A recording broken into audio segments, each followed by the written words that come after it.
على رسوله الكريم أما بعد. میرے عزیزوں اور دوستوں اور بزرگوں اور بھائیوں، اللہ جل شانہ عم نوالہ نے ہمیں اور آپ کو جو دنیا میں بھیجا ہے وہ اپنی آخرت والی زندگی کو بنانے کے لیے بھیجا ہے، کیونکہ انسان کی اصل زندگی جو ہے وہ آخرت کی زندگی ہے، اور آخرت کی زندگی کو بنانے کے واسطے اللہ جل شانہ عم نوالہ نے انبیاء کرام علیہ الصلاۃ والتسلیمات کو اس دنیا میں بھیجا ہے، اور ہر نبی نے آخرت ہی کو بتایا ہے، ہر نبی نے آخرت ہی کو سمجھایا ہے۔ دنیا کے بارے میں کسی نبی نے نہیں بتایا کہ تم جو ہے دکان بناؤ گے تو کامیابی ملے گی، مکان بناؤ گے تو کامیابی ملے گی، کھیتی کرو گے تو کامیابی ملے گی۔ نہیں بھائی، ان ساری چیزوں کو ٹھکرا کر سارے کے سارے نبیوں نے آخرت ہی کے بارے میں سمجھایا ہے۔ اب آخرت کی زندگی ان کاموں سے نہیں بنے گی جن کاموں میں آج ہم لگے ہوئے ہیں۔ آخرت کی زندگی کا ان کاموں سے کوئی تعلق نہیں ہے۔ آخرت کی زندگی بنانے کا اللہ جل شانہ عم نوالہ کے ہاں ایک قانون اور ایک ضابطہ ہے کہ جس طرح اللہ رب العزت نے انسان کی پیدائش کا قانون بنایا ہے کہ جو انسان اس دنیا میں آئے گا وہ ماں کے راستے سے آئے گا، اور جو انسان اس دنیا سے جائے گا وہ موت کے راستے سے جائے گا، ایسے ہی اللہ کے ہاں ایک قانون ہے آخرت کی زندگی بنانے کا، اور وہ کیا ہے؟ وہ ہے حضور پاک علیہ الصلاۃ والسلام کا لایا ہوا مبارک طریقہ، لایا ہوا مبارک دین۔ آپ صلی اللہ علیہ وسلم کے طریقے ہی کو دین کہتے ہیں۔ دین پر چلنے سے دینی زندگی بنتی ہے۔ دین پر چلنے کا اور دین کو سیکھنے کا اور دین کو اپنی زندگیوں میں داخل کرنے کا ہم سب کے پاس کتنا وقت ہے؟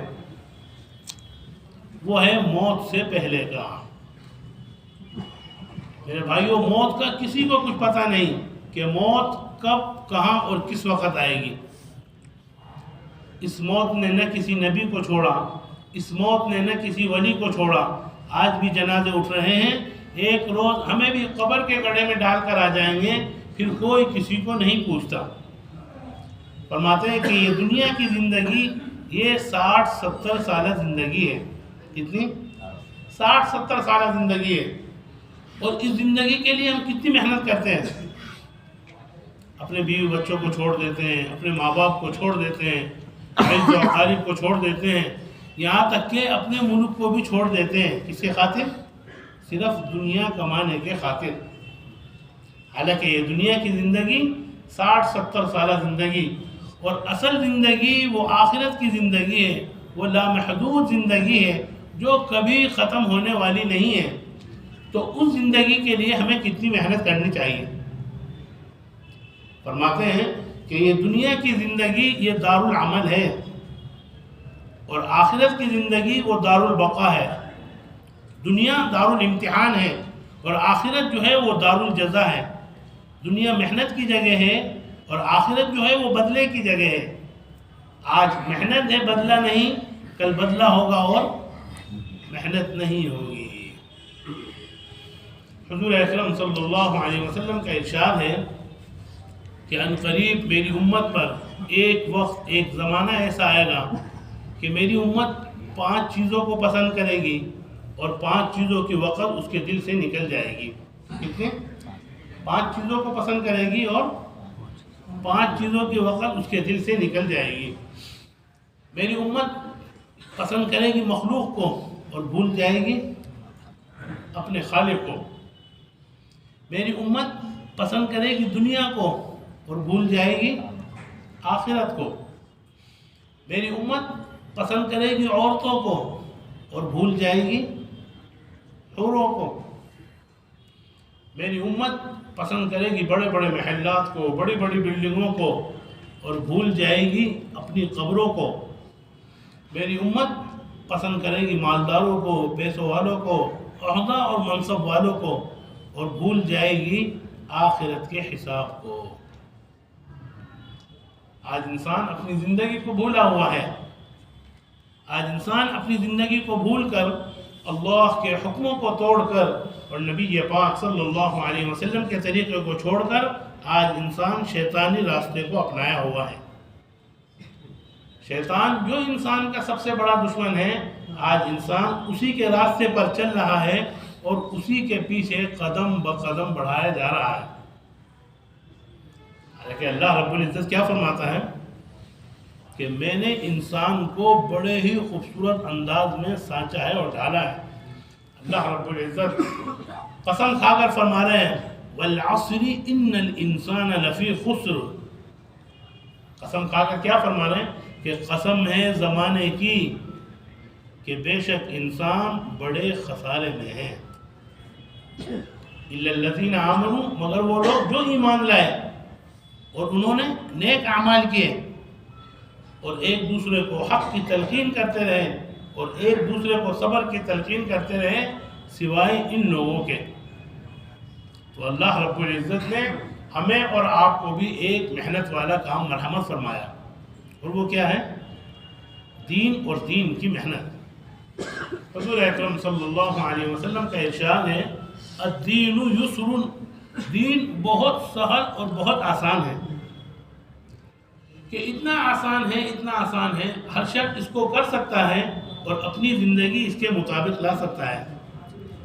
فرماتے ہیں کہ چاہے بوڑھا ہو چاہے جوان ہو، چاہے مرد ہو چاہے عورت ہو، چاہے دونوں ہاتھوں سے معذور ہو، چاہے دونوں آنکھوں سے معذور ہو، دونوں ٹانگوں سے معذور ہو، سننے سے معذور ہو، بولنے سے معذور ہو، ہر شخص اس کو کر سکتا ہے اور اپنی زندگی اس کے مطابق لا سکتا ہے۔ کتنا آسان ہے دین! اتنے آسان دین پر چلنا آج ہمارے لیے مشکل ہو گیا، اور دنیا کے مشکل سے مشکل کام ہمارے لیے آسان، اور آسان سے آسان دین پر چلنا ہمارے لیے مشکل۔ ایسا کیوں ہے؟ اس بات کو سمجھانے کے لیے میں آپ حضرات کے سامنے صرف دو باتیں عرض کرتا ہوں، آپ اسے سمجھ لیجئے تو انشاءاللہ دین پر چلنا ہم سب کے لیے آسان ہو جائے گا۔ پہلی بات تو یہ ہے کہ دنیا دار جس شعبے میں جاتا ہے، جس شعبے میں چلتا ہے، اس شعبے سے اس کو کامیابی کا یقین ہوتا ہے۔ اگر دکان والے کو اپنی دکان سے کامیابی کا یقین نہ ہو تو وہ دکان نہیں کرے گا، اگر کھیتی والے کو اپنی کھیتی سے کامیابی کا یقین نہ ہو تو وہ کھیتی نہیں کرے گا۔ اور دوسری بنیاد یہ ہے کہ دنیا داری کا چاروں طرف ماحول ہے، آدمی اس ماحول میں ڈھل جاتا ہے۔ اگر یہی دونوں باتیں دین کے معاملے میں آ جائیں تو انشاءاللہ دین پر چلنا ہم سب کے لیے آسان ہو جائے گا۔ حضور اکرم صلی اللہ علیہ وسلم نے جب مکہ مکرمہ میں کام شروع کیا تو چونکہ ماحول نہیں تھا، اس لیے دین پر چلنے میں رکاوٹیں آ رہی تھی، دین پر چلنے میں مشقتیں آ رہی تھیں، اور مدینہ منورہ میں ماحول ملا تو منافقین کو بھی نماز چھوڑنے کی ہمت نہیں ہوتی تھی۔ ماحول کا یہ اثر ہوتا ہے، حدیث میں آتا ہے کل مولود یولد علی الفطرۃ الاسلام فابواہ یہودانہ او ینصرانہ او یمجسانہ، کہ دنیا میں جہاں بھی لڑکا یا لڑکی پیدا ہوتی ہیں وہ فطرت اسلام پر پیدا ہوتی ہے، لیکن پیدا ہونے کے بعد جس آب و ہوا میں، جس گرد و پیش میں اس کو جیسا ماحول ملتا ہے وہ اس ماحول میں ڈھل جاتا ہے۔ اگر ماں باپ یہودی ہیں تو بچہ یہودی ہوتا ہے، اگر ماں باپ نصرانی ہیں تو بچہ نصرانی ہوتا ہے، اور اگر ماں باپ مجوسی ہیں تو بچہ مجوسی ہوتا ہے۔ جس طرح گرمی اور سردی کا ایک موسم ہوتا ہے، ایک ماحول ہوتا ہے کہ سردی کا موسم آئے گا تو سردی بادشاہ کو بھی لگے گی اور فقیر کو بھی لگے گی، امام کو بھی لگے گی اور مقتدیوں کو بھی لگے گی۔ اگر ارادہ کرے تب بھی لگے گی اور اگر ارادہ نہ کرے تب بھی لگے گی۔ اسی طرح اگر ماحول ہے اور یقین نہیں ہے تو بھی دین پر چلنا ہم سب کے لیے مشکل ہے۔ حضور اکرم صلی اللہ علیہ وسلم نے ہمیں ایک ایسی محنت عطا فرمائی کہ دونوں ساتھ ساتھ چلیں، ماحول بھی بنے اور یقین بھی بنے۔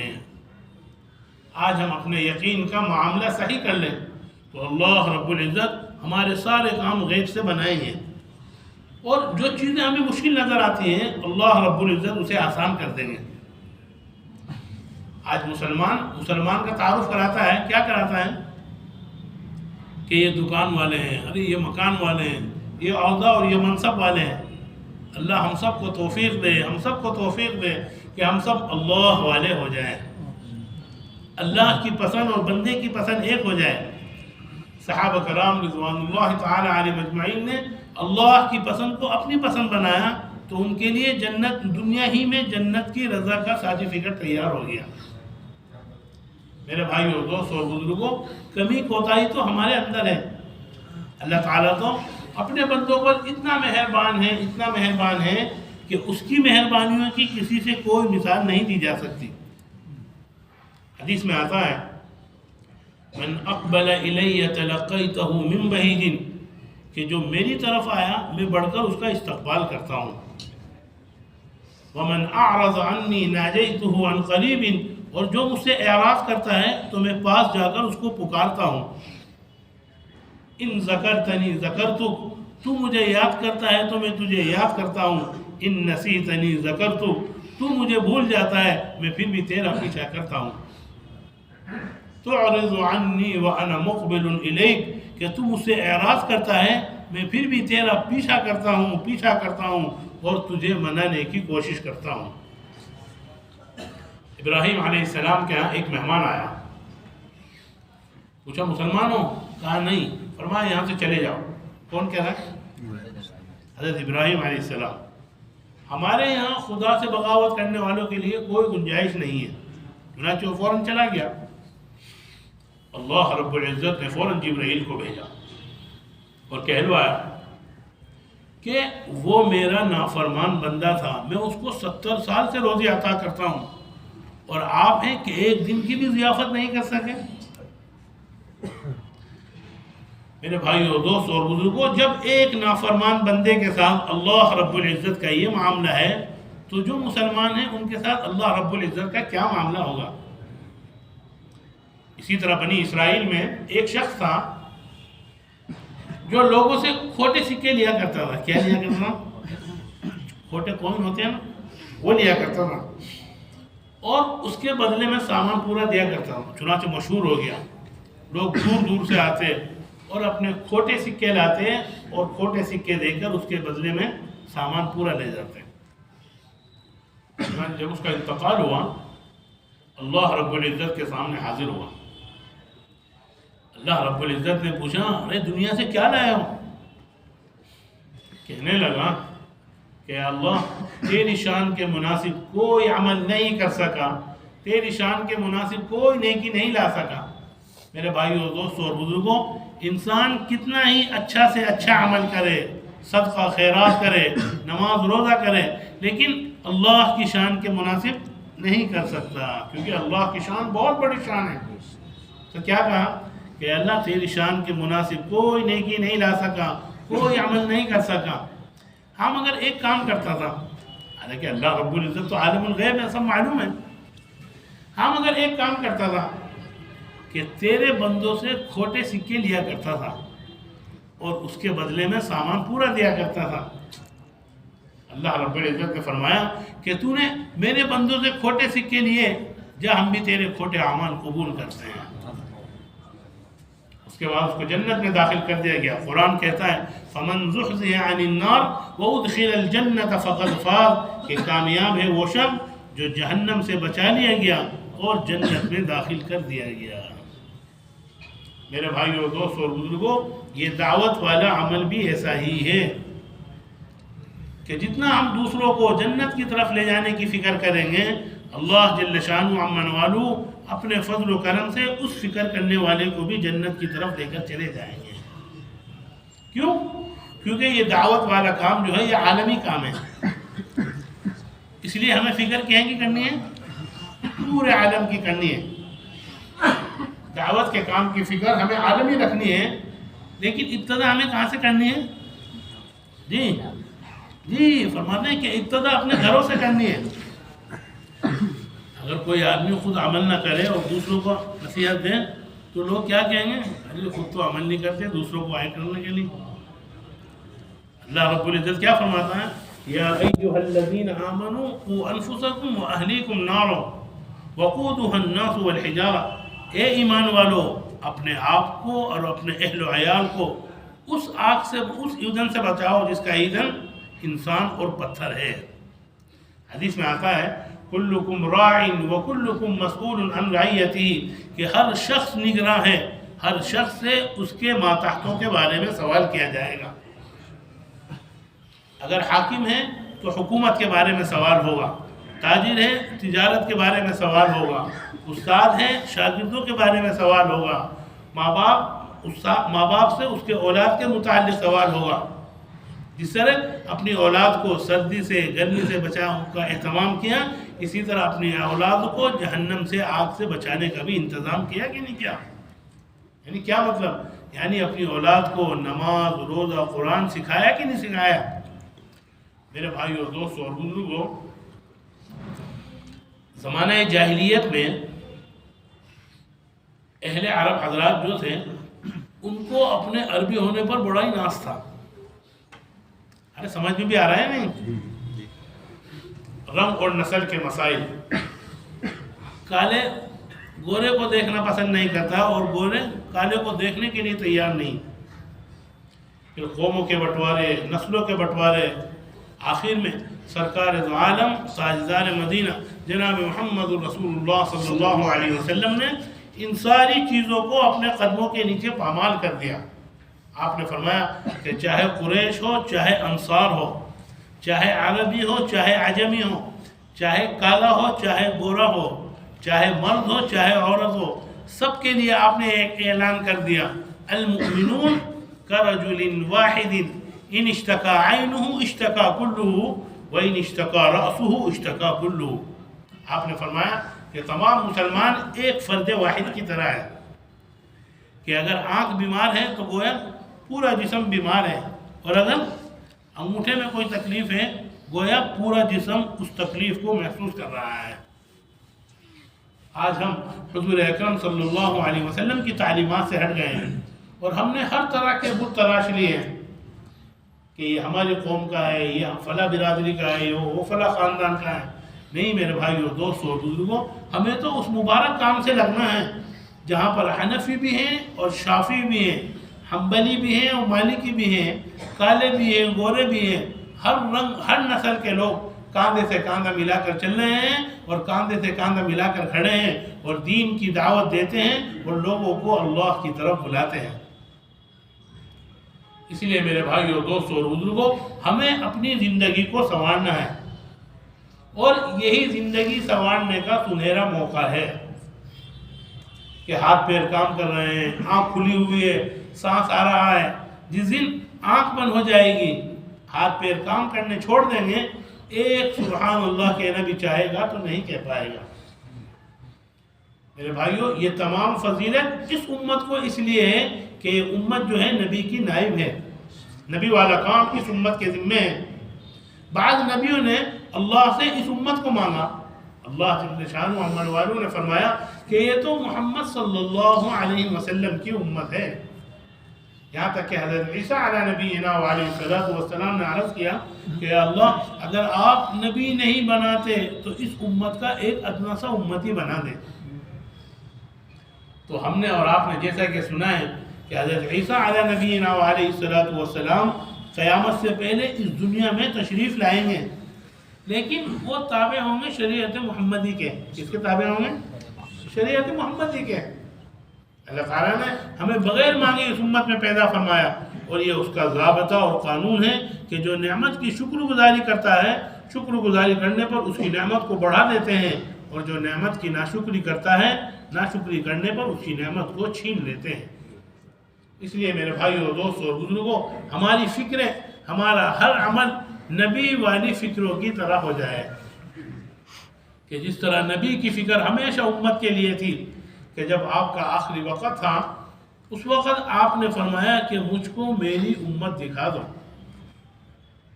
راوی کہتے ہیں کہ جب پردہ اٹھایا گیا تو میں نے آقا کی آنکھوں میں وہ چمک دیکھی کہ میرا جی چاہا صف سے نکل کر آقا کے قدموں میں چلا جاؤں۔ میرے بھائیوں، دوستوں اور بزرگوں، حضور پاک علیہ السلام قیامت کے دن جب قبر سے اٹھائے جائیں گے تو حضرت عائشہ، حضرت فاطمہ رضی اللہ عنہ کے بارے میں نہیں پوچھیں گے، بلکہ کیا پوچھیں گے کہ اے جبرائیل میری امت کا کیا حال ہے؟ حضرت عائشہ صدیقہ رضی اللہ عنہ نے پوچھا، یا رسول اللہ صلی اللہ علیہ وسلم، قیامت کے دن میں آپ کو کس جگہ تلاش کروں؟ آپ نے فرمایا، پل صراط پر یا حوض کوثر پر اپنی پیاسی امت کو پانی پلاتا ہوا ہوں گا۔ میرے بھائیوں، جو نبی نہ دنیا میں ہم کو بھولا، نہ آخرت میں ہم کو بھولا، نہ پل صراط پر ہم کو بھولا، نہ حوض کوثر پر ہم کو بھولا، ہم اس کی لائی ہوئی محنت کو کیسے بھول جائیں؟ اس نبی نے اس امت کے خاطر کیسی کیسی قربانیاں دی۔ آپ صلی اللہ علیہ وسلم کے سر مبارک پر چوٹ آئی، گھٹنے مبارک پر چوٹ آئی، دندان مبارک شہید ہوئے، کس کے خاطر؟ صرف اس امت کے خاطر۔ آج امت نے ان کے احسانات کا کیا جواب دیا کہ سنتوں کا شوق ہمارے اندر نہیں ہے، سنتوں کے جنازے ہمارے گھروں سے نکل رہے ہیں، دین پر چلنا ہمیں پسند نہیں۔ میرے بھائیوں دوستوں، وہاں پر کچھ کام نہیں آئے گا، نبی کے بیٹے کو بھی بخشا نہیں جائے گا، ابراہیم علیہ السلام کے باپ آدم، یہاں تک کہ حضور پاک علیہ السلام کے چچا ابو طالب کو بھی اللہ رب العزت جہنم میں ڈال دے گا۔ آپ صلی اللہ علیہ وسلم فرما رہے ہیں کہ اے صفیہ، تو میری پھوپھی سمجھ کر میرے بھروسے پر نہ رہنا، اے عباس تم میرے چچا سمجھ کر میرے بھروسے پر نہ رہنا، اے فاطمہ تو میری بیٹی سمجھ کر میرے بھروسے پر نہ رہنا۔ حضرت فاطمہ رضی اللہ عنہ کا جب انتقال ہوا اور جب انہیں قبر میں اتارا جانے لگا تو کسی صحابی نے کہا کہ ذرا سنبھل کر معاملہ کرنا، ذرا سنبھل کر معاملہ کرنا، تیری پیٹھ پر نبی کی لاڈلی بیٹی ہے۔ تو خبر سے آواز آئی، یہاں پر کوئی کسی کا کچھ نہیں، یہاں پر تو اپنی اپنی کرنی ہے اور اپنی اپنی بھرنی ہے۔ میرے بھائیوں، دوستوں اور بزرگوں، اللہ رب العزت نے ہمیں اور آپ کو بہت قیمتی موقع مرحمت فرمایا ہے کہ آنکھ کھلی ہوئی ہے، اس لیے جو کر لے گا وہ پاوے گا، جو نہیں کرے گا تو پچھتاوے گا، اور پھر پچھتانے سے کوئی فائدہ نہیں ہے۔ خلیفہ ہارون رشید کے بارے میں آتا ہے کہ خلیفہ ہارون رشید ایک مرتبہ دریا کے کنارے چہل قدمی کے لیے نکلے تو دریا کے کنارے انہوں نے دیکھا کہ بہلول جو ہے، بہلول ریت ایسے مکان بنا رہا ہے، دریا کے کنارے ریتا ہوتا ہے، وہاں دیکھا کیا کہ بہلول جو ہے وہ ریت ایسے مکان بنا رہے ہیں۔ ہارون رشید نے پوچھا، بہلول کیا کر رہے ہو؟ کہنے لگے کہ جنت میں محل بنا رہا ہوں۔ کیا؟ جنت میں محل بنا رہا ہوں۔ ہارون رشید نے پوچھا کہ اس کی قیمت کتنی ہے؟ کہنے لگے 100 درہم۔ کیا؟ 100 درہم۔ ہارون رشید کہنے لگے کہ یہ تو معذور ہے، بیمار ہے، اور یہ کہہ کے چلے گئے آگے۔ پیچھے ان کی بیوی آ رہی تھی، کون؟ زبیدہ خاتون۔ پوچھا بہلول کیا کر رہے ہو؟ کہنے لگے کہ جنت میں محل بنا رہا ہوں۔ کہ اچھا اس کی قیمت؟ کہ اس کی قیمت ہے 100 درہم۔ 100 درہم دیے اور آگے چلی گئی۔ رات کو خواب میں ہارون رشید نے دیکھا کہ جنت میں ایک بہت خوبصورت محل ہے جس کی ایک اینٹ سونے کی اور ایک چاندی کی، اور اس پہ ایک بہت خوبصورت کی سونے کی تختی لگی ہوئی ہے، اور اس پہ لکھا ہوا ہے زبیدہ خاتون۔ کیا لکھا ہوا ہے؟ زبیدہ خاتون۔ کہنے لگی کہ یہ تو میری بیوی ہے، تو اندر جانے لگے تو فرشتوں نے روک دیا، یہ جنت ہے، یہاں بغیر اجازت اندر نہیں داخل ہو سکتے، بغیر اجازت اندر داخل نہیں ہو سکتے۔ ایک دم گھبرا کے آنکھ کھلی تو پورے دن اسی کا تصور رہا، اس خواب کا۔ اگلے دن پھر چہل قدمی کے لیے نکلے، کون؟ جی، خلیفہ ہارون رشید۔ تو دیکھا کیا، بہلول جو ہے اسی جگہ پر ریت سے مکان بنا رہا ہے۔ دل میں خیال آیا کہ بھائی آج موقع اچھا ہے، بہلول کے پاس گیا. بہلول کیا کر رہے ہو؟ کہنے لگے کہ جنت میں محل بنا رہا ہوں. کہ اچھا اس کی قیمت؟ کہ اس کی قیمت ہے آدھی سلطنت. کیا؟ آدھی سلطنت. ہارون رشید کہنے لگے کہ کل اس کی قیمت 100 درہم تھی اور آج اس کی قیمت آدھی سلطنت. بہلول کہنے لگے کہ کل جو ہے وہ بغیر دیکھے کا سودا تھا، آج دیکھنے کے بعد کا سودا ہے. اس لیے میرے بھائیو، دوست اور بزرگوں، آج آنکھ کھلی ہوئی ہے، آج کر لے گا تو پاوے گا، نہیں کرے گا تو پچھتاوے گا، اور پھر پچھتانے سے کوئی فائدہ نہیں ہوتا.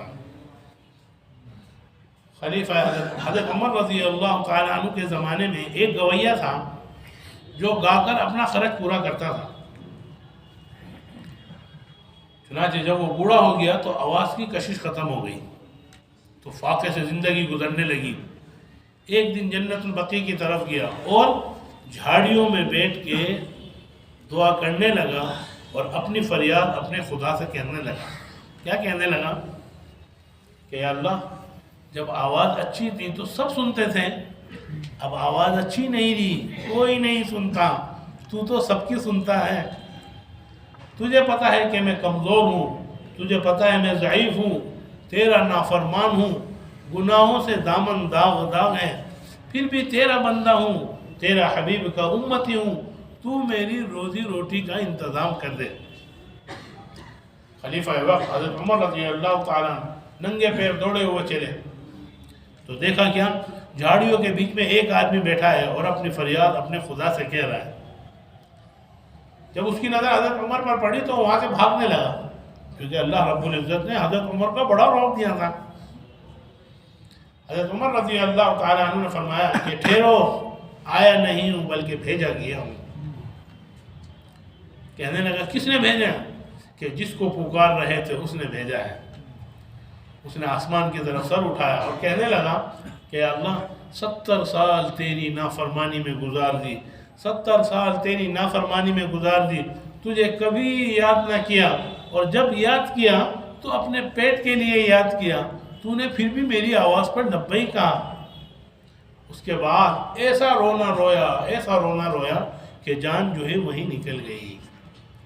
میرے بھائیو، دوستو اور بزرگوں، اپنے رونے کی مقدار کو بڑھاؤ.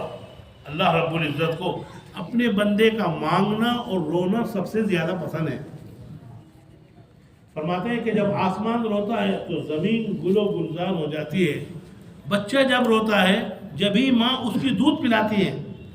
بندہ جب اللہ کے سامنے روئے گا، گڑ گڑائے گا، تو اللہ جل شانہ عمن والو ضرور ہدایت کے راستے کھول دے گا. حضرت موسیٰ علیہ السلام ایک مرتبہ جب کوہ طور پر جانے لگے تو آپ نے دیکھا کہ ایک پتھر بے تحاشا رو رہا ہے. کیا؟ ایک پتھر بے تحاشا رو رہا ہے. آپ پتھر کے پاس تشریف لے گئے، پوچھا کہ تو کیوں رو رہا ہے؟ اللہ رب العزت نے پتھر کو گویائی مرحمت فرمائی. پتھر کہتا ہے کہ اللہ رب العزت فرماتا ہے وَقُودُهَا النَّاسُ وَالْحِجَارَةُ کہ جہنم کا آگ اور ایندھن انسان اور پتھر ہے. میں اس لیے رو رہا ہوں کہ کہیں میں بھی جہنم میں نہ ڈالا جاؤں. آپ اللہ کے پاس جا رہے ہیں، اللہ رب العزت سے میرے لیے بخشش کی دعا فرمایا. موسیٰ علیہ السلام کوہ طور پر تشریف لے گئے تو اللہ کی تجلیوں کے سامنے کچھ کہنا ہی بھول گئے. اللہ رب العزت نے خود یاد دلایا. کیا؟ ارے بھائی کسی کا کچھ پیغام لے کر آئے ہوں. موسیٰ علیہ السلام نے فرمایا کہ اللہ ایک پتھر بے تحاشا رو رہا تھا اور اس نے اس طرح کہا تھا. اللہ رب العزت نے فرمایا کہ جاؤ اس سے کہہ دو کہ تو جہنم سے بری ہے، تو جہنم میں نہیں ڈالا جائے گا. موسیٰ علیہ السلام واپس تشریف لائے، پتھر سے کہا کہ اللہ رب العزت نے تجھے جہنم سے بری کر دیا، اور یہ کہہ کر چلے گئے. کچھ عرصے کے بعد موسیٰ علیہ السلام کا پھر ادھر سے گزر ہوا. کدھر سے؟ اس پتھر کے پاس سے. تو دیکھا کیا پتھر پھر رو رہا ہے. آپ پھر پتھر کے پاس تشریف لے گئے. پتھر سے پوچھا کہ تو اب کیوں روتا ہے؟ تو جہنم سے بری ہو گیا. تو اب کیوں روتا ہے؟ تو جہنم سے بری ہو گیا. پتھر کہنے لگا کہ جس رونے کی وجہ سے جہنم سے بری ہوا ہوں، کیا اسی کو چھوڑ دوں؟ اس لیے میرے بھائیوں، دوستوں اور بزرگوں، اپنے رونے کی مقدار کو بڑھاؤ، اپنی نمازوں کو جاندار بناؤ، اپنا تعلق اللہ سے بناؤ۔ اللہ رب العزت کو اپنے بندے کا مانگنا اور رونا سب سے زیادہ پسند ہے، اس لیے خوب رونے کی مقدار کو بڑھائیں گے، دن کو محنت کریں گے اعمال کے ذریعے، دعوت کے ذریعے، اور رات کو محنت کریں گے دعا کے ذریعے، تو اللہ رب العزت ضرور بالضرور راستے کھول دے گا۔ اللہ جل شانہ عمن والو ہم سب کو کہنے سننے سے زیادہ عمل کرنے